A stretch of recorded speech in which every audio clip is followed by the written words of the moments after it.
Hello everyone and welcome to another episode of South York's Allotment. I'm just in the shed at the moment. The weather outside is quite awful to say the least. Now as you can see, those grow bags there, they were from the big greenhouse and they housed last year's tomatoes. And as it's the second year now, I use these and recycle them to grow the potatoes in the pots. So I've got set up here the two black pots. The one in the near ground here is a 10 litre and the one in the background there is a 15 litre. The soil what's in the white pot at the moment, that's going to be added to a mixture of a couple of handfuls of bloodfish and bone and also a couple of handfuls of chicken manure pellets. So I've already put the soil in at the bottom of these, and all I need to do now is add a couple of potatoes before covering them back up with a mix. Just before I put them in the ground a bit further then and cover them over, these are first earlies and the variety is Swift. They've got some nice chits on. They've been chitting now for about, I'd say about 4 weeks, 5 weeks. And I got these Swift. They were in a pack from Wilco's and you got about 5 in a pack for £1 or so. And I thought, oh, I'll try those this time, something different, and also it's another variety to try. So now with all those in, I'll just put those in a bit further down, like so. Just cover them over, tickle a bit of soil over, because it doesn't matter, because I'm going to put the mix in what I'm going to make now. So basically, this is the mix here, and I'm going to add a bit of bloodfish and bone and some chicken manure pellets. So I've added in around 4 handfuls of the bloodfish and bone and a good 2 or 3 handfuls of the chicken manure pellets using a scoop. Now it's best to do this with gloves on and give it a real good mix in. So I'm just going to top these up now, and I'm going to top them right up to the brim.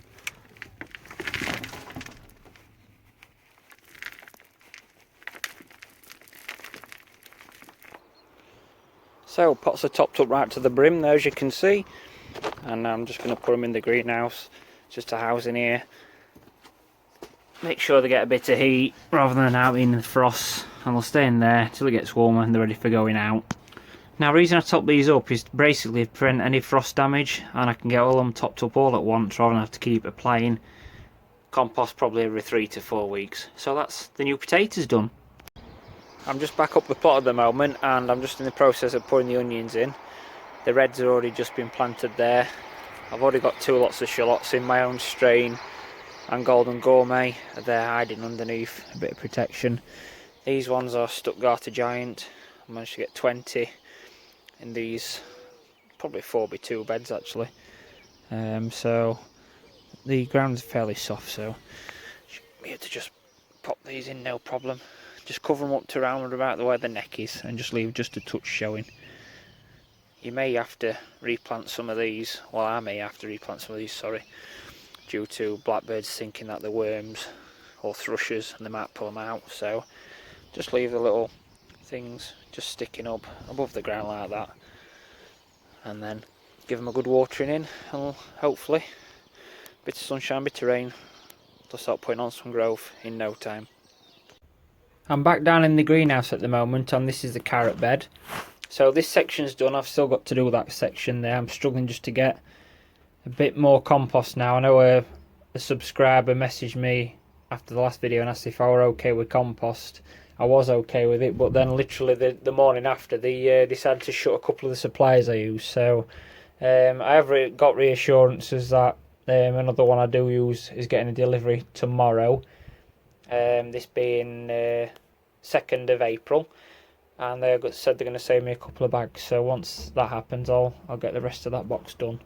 So moving on to this one again then. So the variety I'm using is Sweet Candle. It's what most growers use. I've used this for numerous years, and I've put 3 seeds in each station, and I'm just going to get a light stick and just gently push it under the soil like so, just like that, probably going down about what, quarter of an inch or something. And then what I'll do then is I'll just tap them down, make sure they're a bit firm, keep these nice and moist. I'll do the rest shortly. Keep these nice and moist. I'm going to put a glass pane over the top to give it a bit of heat, and once the green shoots start to come up, I'll remove the glass pane. Hopefully that'll be in a couple of weeks and it'll be a bit warmer by then. Like I say, keep them moist, and then over the next few weeks, 3 hopefully will germinate, then I'll weed it down to 2, and then finally 1, probably by about middle of May or something like that. And then that 1 can then grow on, hopefully be ready for pulling at the show, which is at the start of September. So that's how I do the sweet candles, carrots in the carrot box. I'm back down at the other plot now, and I'm just about to put my first lot of new potatoes in. And as you can see, I've got the farmyard manure ready. I've got the implement which I use to core out the carrot holes in the box, and I've just rotavated a nice patch to make it in a nice fine tilth, so it enables me to then earth them up straight away once I've planted all these. So what I'm going to do is I'm going to use this is a 3-inch drain pipe, and just press down. I'm going to go down about 6 inches or so, and that'll leave a nice hole in there, and then home it all up once I've managed to get the potato planted. So I'm going to get, probably I might get 8 or 9 in here. I'm going to do them a foot apart, with it only being first earlies. And the varieties I'm using, Pentland Javelin, Red Duke of York and Foremost. And what I'll do, once I've planted the spud in, I'll lightly cover them up, put a good few handfuls of the farmyard manure in the trenches, cover them over again, and then drag all the earth up. So I'll just get these finished, then I'll be back with you shortly. All those holes have been cored out now. Sometimes I do use the bulb planter, but I can't seem to place that where I found it, misplaced it, sorry. So I'm using that instead. It's done the job very nicely. This variety then, Red Duke of York, it's got some lovely chits on these. These have been in the greenhouse, just nicely chitting away, and they've been going in for about 6-7 weeks or something like that. So they produce some cracking chits there. So basically, plant one in each hole, like such. What will happen is, over time, as you're dropping them in, the soil will naturally just filter into each hole anyway, but best thing to do is just to cover it over anyway. I'm going to pick the biggest, what look the best, just to make sure I get, that's a nice good size that, just to make sure I do get a good all round harvest from these. And then what I'll do is, if I've got any spares, which I will have here, I will put them in the pots as I've been showing you. We'll put the other plot. So that's 10 in then. I've got 5 left, so that'll do 2 pots. A big 15-20 litre and then a small 10 pot. So that's some more plonked in then. And basically just lightly just tickle it over, because I don't want the farmyard manure to come into contact with the spud. I just want it to gradually rot down and give a small feed as the potatoes are growing. The soil's quite moist actually, say we've not had any rain. So that's all in now. As you can see, it still leaves a nice trench. I know there's somewhat show signs of holes, but all the spuds are covered now. So I'm just going to put 3 or 4 handfuls farmyard manure, scatter it in the trench, and I'm going to haul them up to leave a nice ridge at the top, and then that'll be this row of potatoes finished. So that's the first ones all done and homed up now. That variety was the Red Duke of York. I'm just on now the second one, which is Foremost, and then the final one of the earlies in the ground will be Pentland Javelin. So that's basically how I do the potatoes then. It'll be the same with the second and the main crops all the way in this section here. I'll do the same process. Bit of farmyard manure in the trench, cover it over, home it up, give them a good watering, and then hopefully Mother Nature will do a bit and I can have some nice fresh new potatoes in about 12 weeks time. I'm just back down on the second plot now, and I've just done some parsnips and some radish.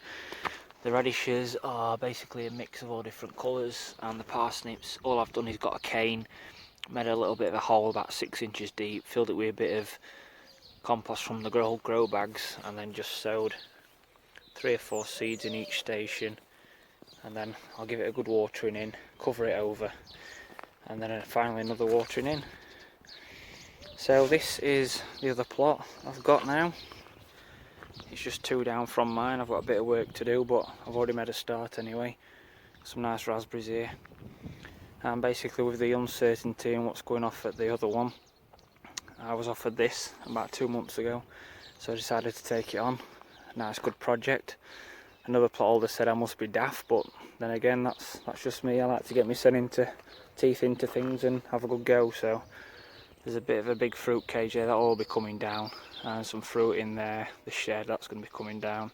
I've not got any major plans for it just yet, but this is what I'm left with, and I'm just going to sow little bits and pieces this year and let the other one peter out, get me things off there what I want to get and take, and then I'll have a good crack at this in the autumn and winter time just to keep me busy.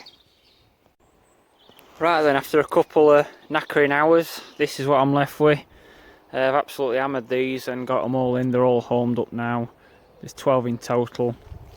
Starting from this side, then I've got my earlies, Red Duke of York, foremost, a couple of rows Pentland Javelin, a couple of rows of seconds, which is Estima, and onto main crops I've got a couple of rows of Desiree, and then I've got a row of new variety for me called Record, King Edward, Picasso, and then Cara. So a few of those I've grown before and I've had real good results off these, so they're all homed up now. So hopefully Mother Nature does a bit of sunshine, a bit of warmth and a bit of rain won't go amiss. If there is any dry spells I'll give it a bit of a watering, but just to let you know on from the earlier part of the video that I also added some bloodfish and bone to the lates main crops due to the fact that they're going to be in the ground probably another month, 6 weeks, even longer maybe, depends if I keep them till the end of the year. So we shall see what happens, see what type of harvest I get, and I'm sure it'll keep me, the other half and the family all in plentiful supply. So that's how I do with the potatoes. Okay then, just before I leave and head home, I've just planted a couple of rows of turnips and a couple of rows of radishes in these raised beds. Turnip this year I'm going to use Snowball as opposed to the purple top Milan I usually use, and also Cherry Bell, which is like a round golf ball shaped radish. I usually grow the French breakfasts. I have got those, but they'll be going in at a later stage. And as you can see, I've done the 4 furrows. When it's like this, it's important just to give it a bit of a watering in the bottom of the trench beforehand, just so make sure that there's water contact in with the seed, and then you can just run your fingers down. I just crimp it like that, crimp the soil, just tickle it over, and lots of light covering with these. Same again, turnips, give it a nice light covering like so.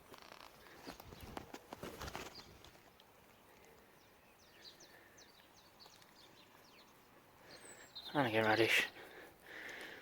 There's nothing too cautious about this, you don't have to be proud or anything, it's just they're all going to come up, and then if you just give them all the good watering, we'll do nicely.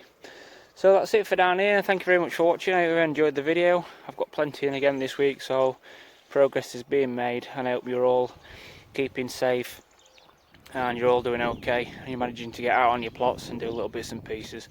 Thanks again, see you again soon. Bye for now.